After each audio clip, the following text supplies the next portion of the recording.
सैकड़ों साल बाद गद्दी पर आया रुदन सम्राट है वो।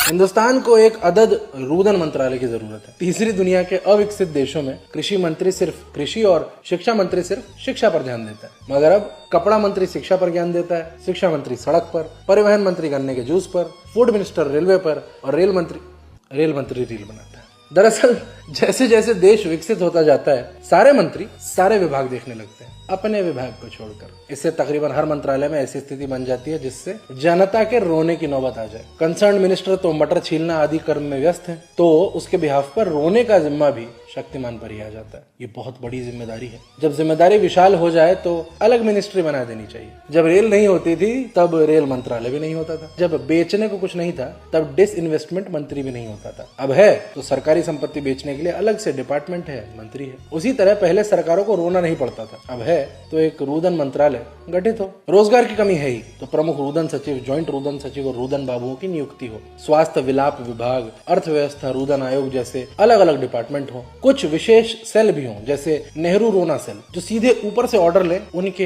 एक इशारे पर रो दे। अब वामपंथी और बुद्धिजीवी लोग सवाल करेंगे कि हैं इतनी सारी नियुक्तियों के लिए स्किल्ड लोग कहाँ मिलेंगे? अरे संघ लोक सेवा आयोग है ना, नहीं यूपीएससी नहीं, नागपुरी संतरा संघ। यहाँ ट्रेंड रुदालियों का पूरा जखीरा मौजूद है। औरंगजेब पर रोते आए हैं, नेहरू के प्रधानमंत्री बनने और सरदार पटेल के न बनने पर रोते आए हैं, अब्दुल से फटे तक नफरत करने वाले ये लोग शाहबानों पर रोते आए हैं। इनके रोने के मुद्दों की सूची बेहद लंबी है, तो प्रशिक्षित लोग बहुतात में मौजूद है। लेटरल एंट्री हो, सीधे इन्हें रुदाली मंत्रालय में स्थान दिया जाए। ये फ्री में रोते हैं तो सरकार पर वित्तीय भार भी न पड़ेगा। जब भी सरकार बहादुर का आदेश हो, 3 दिन में ये रुदाली सेना जहाँ कहिए वहां पहुंच कर रो देगी। विपक्षी फिर आकर सवाल कर सकते हैं कि इसका मंत्री कौन होगा। अरे भाई, आपके पास कोई विकल्प है क्या?